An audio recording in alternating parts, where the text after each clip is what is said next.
We're just going to move on now and hear another story, and that would be from Marcus McCabe Island.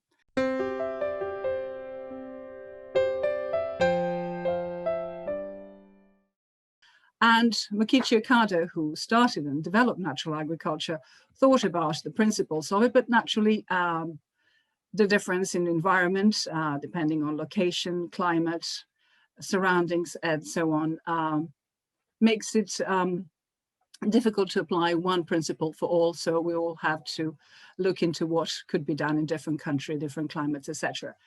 So by listening to presentations today from 4 participants, we hope that people will learn more about the essence of practice of natural agriculture.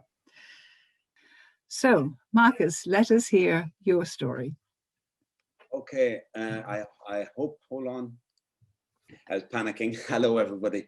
Yes, great to meet you all, and it's a pity we can't meet together in person. We had a very nice meeting down here in Ireland earlier this year.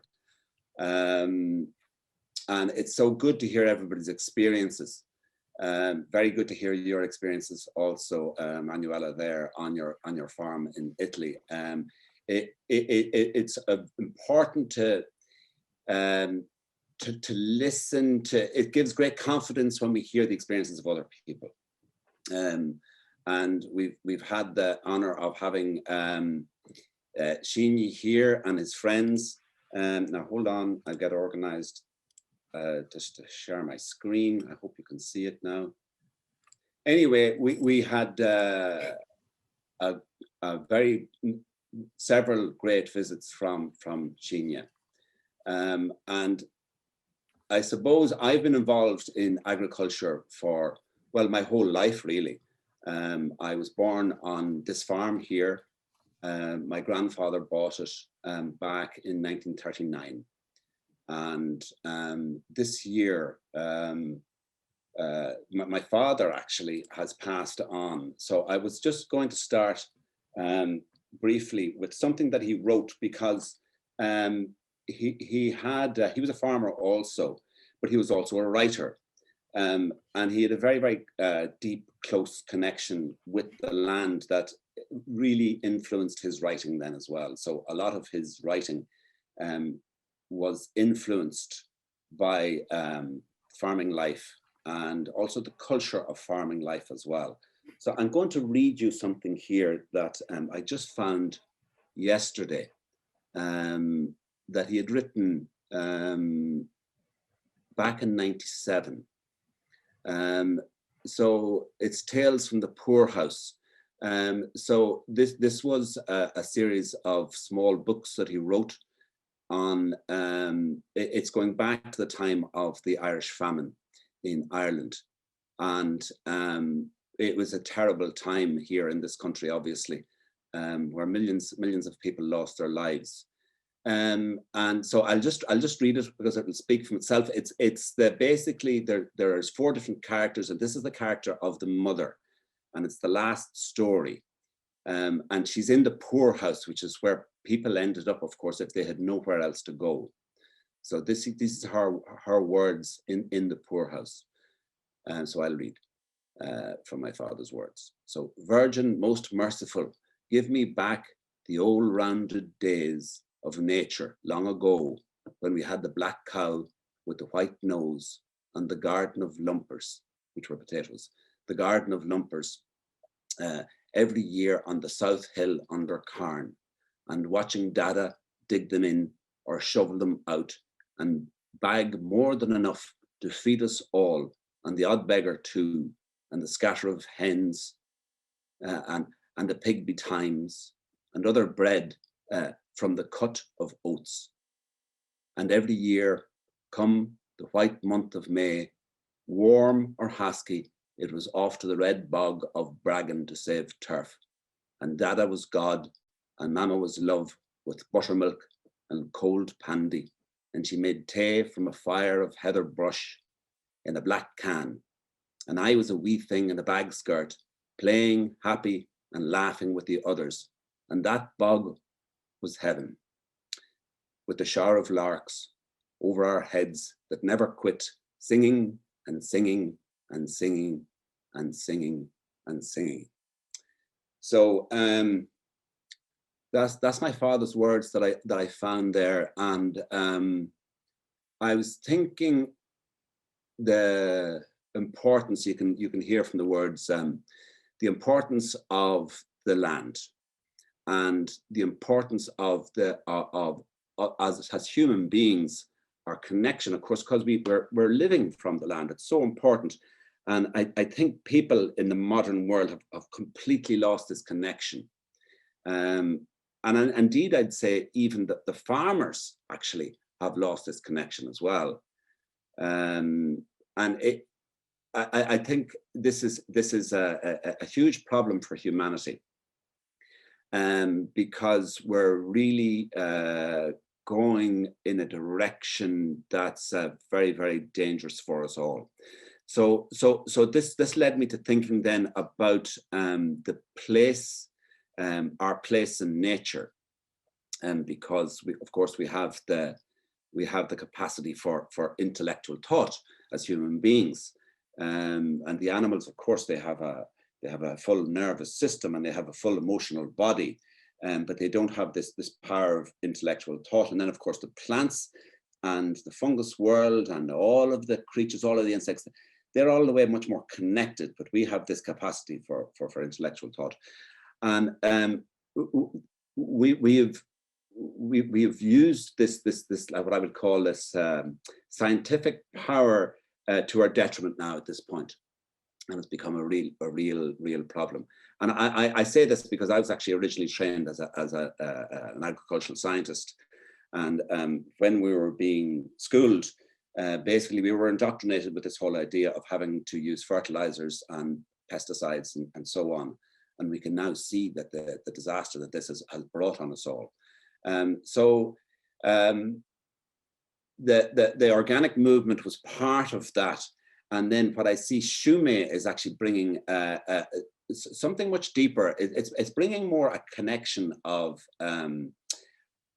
understanding other life also as spirit as well. And how important our respect then for everything basically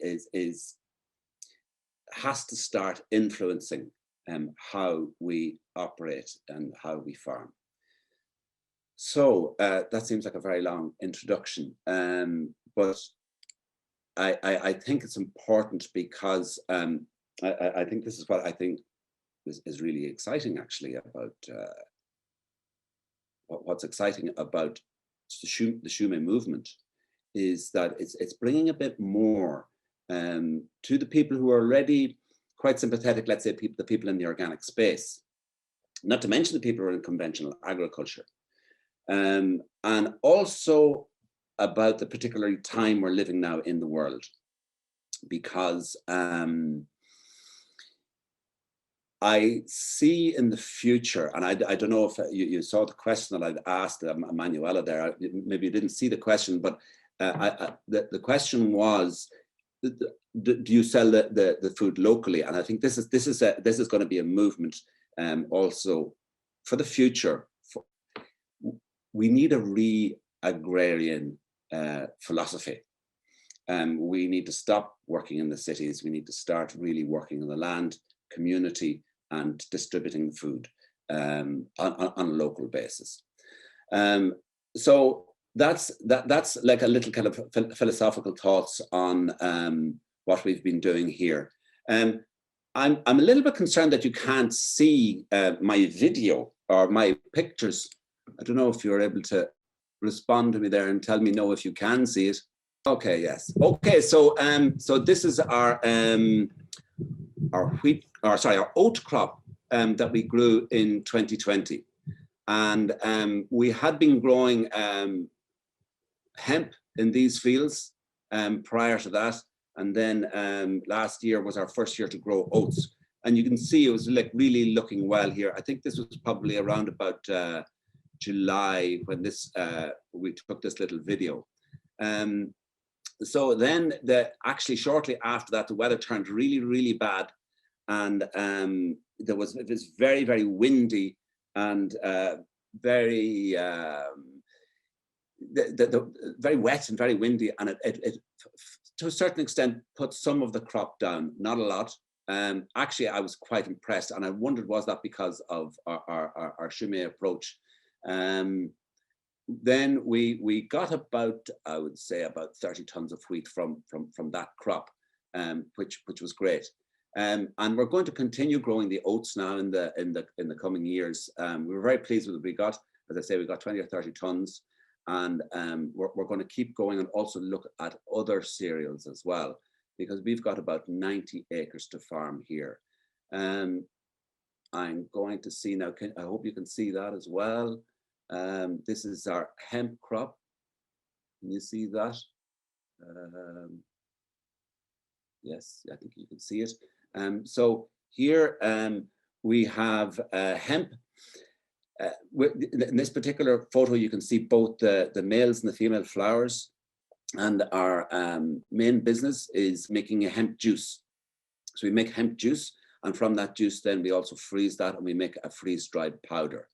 And yeah, hemp is actually quite an easy crop to grow.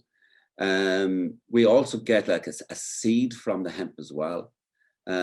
So this year, what we've started to do is also make some CBD oil. But we also, what we do is we've thrashed actually the seed out of the leaf material. So we grow the hemp, we harvest, so we still harvest by hand here. And then we thrash the seed out and separate the seed and the leaf. So then from the seed, then we can get a pressing of oil. So that's our next plan, is to start making an oil, like a seed oil from the hemp. And then we still have the leaf then, which we can also extract from CBD. So that's giving us like a number of materials, a number of foodstuffs from the crop. We're getting two foods: the seed, the juice, and then we also have some straw as well, and we can make some building materials from the straw. So that gives us, you know, quite a good. It supports the farm and it supports the business, and it keeps everything going nicely. So yeah, that's been our experience. What else to say?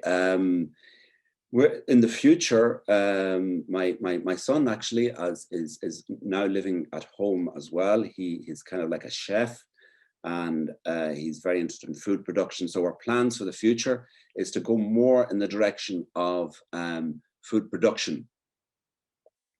And I'm hoping you can all hear me still. Is to go more in the direction of food production. Can you hear me? Hello?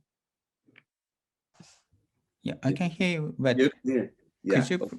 press the play button again? Yeah, okay. Yeah, much bigger. Yeah, Oh, okay. clearer. Yes.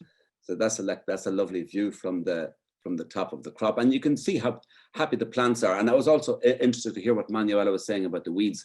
We also have like a selection of the weeds. I don't know if you can see in this photo, but I can see hemp, but I can also see some dockens there. This was the year before the oats, and there was quite a lot of dockens, but then when we planted the oats, the dockens seemed to disappear completely. We also have some nettles there. I have no problem with the weeds as long as there's not too many, but mostly the crop seems to do quite well. And then this is, yeah, another photo from above. This is the whole field. Actually, that circle in the center, that's an old place there, going way back, like 2,000 years. People have been farming the land here. So like you realize that you're very much part of a continuation of people, and it's a big responsibility. Farming is a big responsibility. So, you know, I'm completely inspired by Shumei. I'm always learning. I always think it's great to hear other people's experiences. And it always also reminds me of what I'm not doing yet. So let's see now.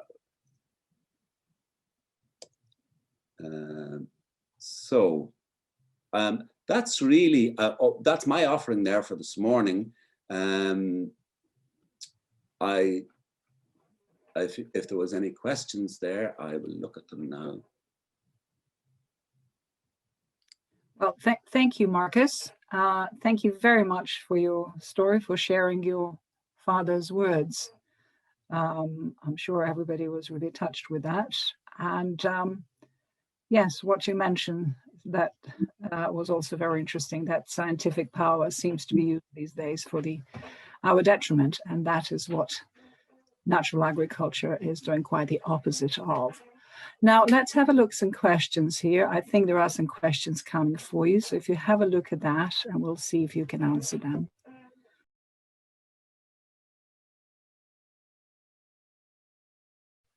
Well, yes, we do. We use it like a dwarf variety for the juice. So we use vanilla, which has very, very little straw. So I let the straw basically go back onto the ground like Manuela was doing with her wheat straw, just to basically feed the soil. We could also grow a much taller variety, but that actually makes it impossible then to harvest by hand, and because the plants are too tall. That most definitely can be used as fiber. In fact, we do mill the fiber here ourselves, and we make building materials. We've been doing that for nearly 20 years now. We mix it with lime, and we make like a wall filling material, and we also make plasters as well. In fact, the offices here is actually made completely from hemp. So yeah, the hemp is excellent for fiber. It's a fiber crop. I would like to ask, if I mulch to cover the ground, do I need to use organic fertilizer for the vegetables? So you can see the questions now, yeah? Yeah, I seem to be able to. Okay, great. Yeah. So generally, yeah, we do make some compost still. And it's partly because there's materials coming from the farm, and they're simply there. In fact, and I meant to say during my talk, I completely get it on the Shumei approach to not using animal manures, because the animals are usually coming from, it's like an intensive agricultural situation, and I don't think that's really going to help the soil. But what I do think is very interesting is the whole approach in regenerative agriculture, where the grazers are not. I am thinking of getting some cows here, but actually I've been a vegetarian now for the last 20 years, and I wouldn't send the cows to the slaughterhouse. But what we're seeing in the regenerative agriculture, where the cows are intensively grazed on a small area, kind of like the herd, and then that ground then seems to come back to life. And this is a lot of evidence for this. Even in wetland in the west of Ireland or the desert, it seems to have a tremendous rejuvenating capacity. So it's slightly different there, where the animal is actually grazing and in direct contact, and much more in this kind of natural situation. So I mean, that's a whole area that I'm going to explore in the future.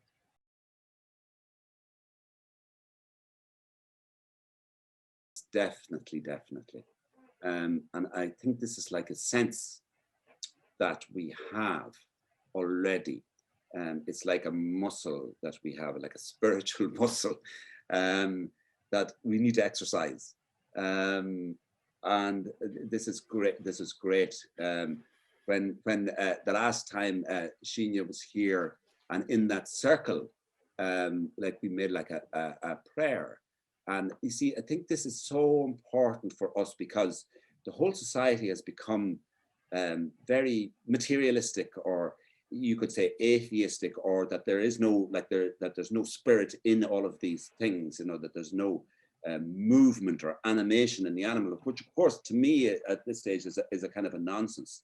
but all the time we can be a bit more gentle in terms of how the other creatures are, you know, whether it's the insect world or the plant world.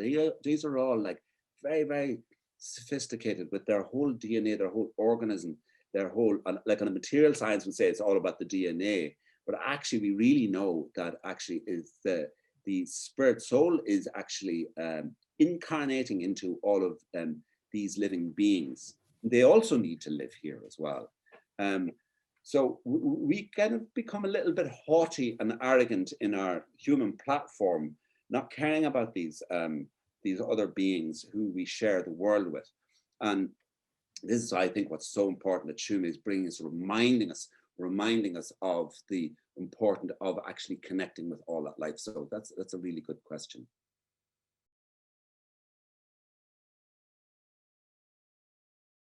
Yes, I do, Ben. I do soil tests every year, and I look at them, with my agricultural scientist's head, and wonder, like, well, what can we do? The crops seem to grow anyway. I do use lime occasionally, but generally, I do very little. Video as well. Thank you very much. Just for the information, would you please tell us whereabouts in Ireland are you? Oh yes, well, actually, in the photo there you can see we're right on the border, and we're in the centre of north, if you like, so on the border of Northern Ireland and the Republic of Ireland. And I think actually our particular farm has more border crossings than anywhere in Europe. And even though I'm living in County Monaghan, which is in the Republic, I can't leave the farm without going through Northern Ireland. I think we've got 8 border crossings here just on this farm. So we're in a very, very strange place. That's interesting. So you're probably one and only farmer in the world who carries passport every time he goes to the field. Yeah, I don't have a passport anywhere. Yeah. Thank you very much, Marcus, for sharing your lovely story. Stay with us. And we're now going to move back to UK, to Oxfordshire, and speak to breeder McNamara.